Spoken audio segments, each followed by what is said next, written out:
Kan ada dua cerita. Allah itu nganggur-nganggur pada suatu hari ngomong sama Jibril, Bril, kayak no cah loro ning neraka kayak kon rene, cah loro sing kae saya harus sing kae. Kon rene. Wah, Jibril sing pundi? Kae sing kono kae karo sing kono. Kowe diceluk wong loro terus ngadep Gusti Allah.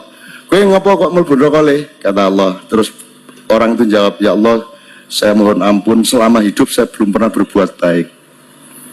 Selalu jelek kelakuan saya. Ngono ya pancen nek ngono wis pantes kuwi ning neraka. Nek kowe piye le? Ngapa kowe neraka? Wah, kula niku umur kula dawa. Luwih 90 ya Allah. Ning kula niku mboten tahu pisan-pisan taaten jenengane mboten tahu kula. Blas mboten tahu ngono kuwi. Oh, dadi kowe ora tahu taat karo aku. Ah, nggih pisan mboten. Nah ngono ya. Wis kono bali. Allah kan manggil akhirnya bali. Nah, wong loro ki reaksinya terhadap perintah bali pulang kuwi berbeda. Sing siji sifat kuping, wah melayu disentak Gusti Allah melayu, sing siji melayu ning gojag-gajeg nolah-noleh ngene. Gusti Allah, wah ada dua fenomena ini. Ngono ta. Bali rene terus dipanggil lagi, ada dua opsi ini. Kowe ngapa kok melayu sifat kuping? Kula ampun matur, kula niki selama hidup mboten tahu berbuat baik. Lah niki tiba-tiba jenengan perintah kon bali langsung melayu, lumayan ini saya berbuat baik sekali ini. Ngono. Oh, dadi ku melayu mergo tak acara aku. Ah nggih, lumayan pisan. Lah sing ngono mlebu swarga kono. Ah ngono. Terus sijine meneh, lha kowe ngapa kok gojag-gajeg tolah rono nolah-noleh ngiwonengen lho, kula niki ngeten lho, kula lak mboten tahu anu to, mboten tahu taat kalian jenengan. Kula niki karep kula nggih melayu sifat kuping niku kula mikir, aku dikon bali nang ndi maksude. Pancen aku sekon neraka ning apa ya Gusti Allah sing Maha Baik kuwi ngongkon aku bali nang neraka. Ah mestine ya ora. Dadi kula niku bingung. Iki kon bali nang swarga apa neraka ya bingung. Dadi kula gojag-gajeg. Kula niki bersangka baik kalian jenengan gitu kate. Oh, terus Allah, oh kowe iki gojag-gajeg kuwi mau mergo sangka baik karo aku. Husnudzon. Nggih, kula husnudzon. Wis nang ngono mlebu swarga kono. Karo-karone mlebu swarga. Jadi sekarang fatwa saya jelas malam hari ini, pilihlah salah satu di antara dua. Satu, jangan pernah berbuat baik. Nomor dua, jangan pernah taat kepada Allah. Sehingga nanti Anda masuk neraka terus dipanggil oleh Allah. Nek diceluk nek ora modaro. Di akhir Ihya itu ada cerita tentang rojak, dan ini pasti di luar dugaan sampai, karena sanad itu cara berpikir itu ya ikut saja, yaitu ada dua orang ahli neraka dipanggil Allah dalam keadaan di borgol, ditanya sama Allah, enak di neraka? Jawabannya pemuda itu ya, wah Gusti ya di neraka kok enak, ya jelas gak enak. Ya sudah, kamu kembali lagi ke neraka. Dugaan kita kan pasti anak ini gak mau, ternyata enggak, dia lari sekenceng-kencengnya menuju neraka, semangatnya Masya Allah. Makanya ini sekaligus ijazah, kalau disuruh masuk neraka yang apa? Semangat. Oh itu Tuhan akhirnya tanya, loh kamu tak suruh ke neraka kok semangat? Gusti saya ini sudah kapok, ketika di dunia kalau jenengan nyuruh sholat saya lelet, jenengan menyuruh kebaikan saya lelet, sebagai bentuk kapok saya, jenengan menyuruh saya ke neraka saya semangat, supaya saya nurut, barokahnya semangat menuju neraka, ya sudah di surga saja. Ya makanya ini nanti kalau kamu disuruh masuk neraka yang apa? Semangat. Karena kita di dunia itu ada di akhir Ihya.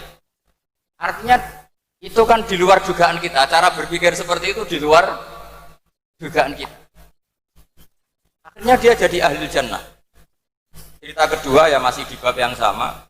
Yang satu disuruh enak di neraka, ya enggak Gusti, sudah kembali lagi ke neraka. Si orang ini tolah itu. Terus ditanya sama Allah, kenapa tolah? Ya Allah, ketika engkau memanggil kami ke surga, saya tidak pernah ngira kalau akan engkau kembalikan lagi ke neraka. Ya sudah, kamu di surga saya karena husnudzon sama saya. Ini berarti ada dua sanad. Lucunya sama-sama benar, yang semangat ya benar, yang lelet juga benar. Maka kamu punya dua pilihan. Nanti kalau disuruh masuk neraka, bisa semangat bisa apa? Lelet. Dan semuanya nanti di surga. Artinya begini, sanad itu apa ya?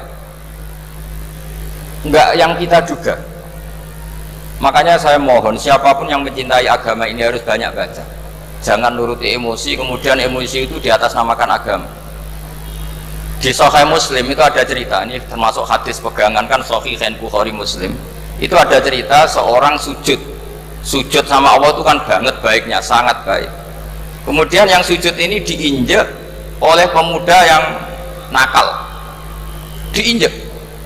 Ketika diinjek, yang sujud spontan ngomong begini, fawallahi la yaghfirullahu laka, demi Allah, Allah tidak akan maafkan kamu. Di luar dugaan, tentu kalau nggak ada sanad, omongan ini normal karena nginjek orang apa? Sujud. Tapi di luar dugaan, Allah mewahyukan ke Nabi di zaman itu, disuruh bilang sama orang yang sujud itu, Allah ngendikan, manggalladzi yata'alla alayya alla aghfira li fulan faqad ghafartu lahu wa ahbattu amalah. Siapa yang mencatut nama saya bahwa saya tidak bisa memaafkan orang yang nginjek, Allah tersinggung karena namanya dicatut. Saya ini Tuhan bisa menyiksa dan bisa mengampuni. Kenapa sifat saya jadi satu hanya menyiksa? Sifat ampunan saya di mana? Itu kalau nggak sanad tidak bisa. Saya ulang lagi, Allah itu apa? Zat yang bisa yaghfiru liman yasha wa yu'adzibu man yasha. Tapi orang yang sujud ini hanya mensifati Allah satu, yaitu Allah pasti menyiksa. Dan Allah tersinggung. Bagaimana mungkin saya Tuhan hanya berstatus bisa menyiksa, tidak bisa mengampuni? Akhirnya orang ini disalahkan, malah yang sujud tadi bilang ke orang itu, sujudnya saya hapus pahalanya, dan yang nginjek saya hapus dosanya. Tapi ya bukan berarti terus kamu boleh nginjek orang sujud, ya enggak. Artinya gini loh, saya hanya memperkuat moderator tadi, berpikir agama itu berdasar sanad. Kalau nuruti emosi pasti kita akan setuju Allah tidak ngampuni yang menginjak. Tapi berdasar sanad, berapa orang yang dulu melukai Nabi, bahkan punya niat membunuh Nabi, akhirnya ditobati oleh Allah Subhanahu wa Ta'ala. Siapa yang nggak tahu cerita Surakoh, orang yang niatnya bunuh Nabi, ditobati Allah. Siapa yang nggak tahu cerita Khalid bin Walid, orang yang punya konsep untuk mengalahkan Nabi di perang Uhud, juga akhirnya masuk Islam dan diampuni Allah. Banyak lagi tokoh kafir yang dulu musuhi Nabi akhirnya ditobati oleh Allah. Sehingga ketika Nabi sangat marah ya dengan mereka yang kafir, malah ada ayat turun, laisa laka minal amri syai'un aw yatuba alaihim aw yu'adzibahum, bahwa wilayah mengampuni dan memaafkan itu wilayah Allah. Tentu kita secara syariat akan mengatakan yang injak itu salah, pasti itu. Kalau yang injak itu pasti salah, yang kafir pasti salah. Tapi jangan katakan kalau Allah tidak bisa menobati mereka. Lagi-lagi yang bisa mengertikan itu apa? Sanad. Kita ngaji di bab itu bahwa ada orang diinjak, ternyata Allah ketika yang sujud mengatakan wallahi la yaghfirullahu laka, demi Allah, Allah tidak akan maafkan kamu. Loh, mensifati Allah dengan satu sifat la yaghfiru itu Allah tersinggung karena Allah bisa yaghfir. Makanya ini penting sekali saya utarakan supaya kita ini bicara itu sesuai sanad. Karena andai kan tidak sanad, agama ini di logika, kemudian logika orang itu berbeda-beda. Maka kayak apa kacaunya agama ini? Terus yang ketiga, saya beri sekian contoh. Ini saya bawa kitab hikam yang diterjemah oleh Mbah Soleh Darat. Saya dulu pernah ngaji hikam sama banyak Gus Zofur. Cara berpikir Abul Hasan Asyadzili misalnya, umumnya orang itu kan kalau amal itu ingin diterima ya, kalau sujud ingin diterima Allah, kalau sholat ingin diterima Allah, dan kalau sangat ingin itu biasanya terus berlebihan, saking berlebihannya terus nangis minta amalnya diterima gitu. Tapi efek negatifnya gini, jangan-jangan nggak diterima, lalu kalau nggak diterima gunanya apa? Ini buruk sekali kalau mulai tanya, sujud saya jangan-jangan nggak diterima, kalau nggak diterima gunanya apa?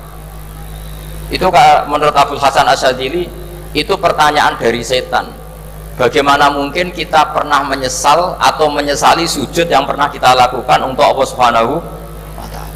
Wong dadi kawulane Allah, wis dikai bumi, dikai oksigen, dikai rezeki, tahu sujud, bareng dikasih tahu Jibril, sujud kamu gak diterima. Wah, getun aku sujud be Allah. Masa sujud sama Allah getun. Maka kata Abdul Hasan Asadili begini. Kafa bika jazaan an radiyaka laka ahlan. Cukup sebagai balasan dari Allah yang luar biasa, kamu ditakdir sujud. Woi, keren. Coba kalau kamu nanti ketemu Allah, ada orang yang sama sekali di bumi gak pernah sujud, lalu kamu ketemu Allah sujud berkali-kali, kemudian dapat kabar kalau sujud kamu gak diterima, pantas mana kira-kira? Pantas yang pernah sujud apa pantas yang gak pernah sujud? Pantas yang pernah sujud. Sehingga pikirannya Abdul Hasan Asadili, sudahlah kamu bahagia saja karena kamu ditakdir pernah sujud. Itu satu anugerah Allah yang luar biasa. Kamu gak perlu terganggu diterima apa gak diterima, karena kalau kamu terganggu itu nanti lama-lama mengatakan apa gunanya sujud kalau tidak diterima, dan itu setan menang kalau sudah ada pertanyaan apa gunanya sujud. Nah, makanya disebut min syarril waswasil khannas. Kata Abdul Hasan Asadili, waswas di sini adalah setan ngeridu kamu supaya kamu ngeset semua ibadah kamu, jangan-jangan kamu gak diterima, kemudian kamu menyesali semua ibadah yang pernah kamu lakukan. Betapa buruknya kita, wong ngamal apik kok disesat.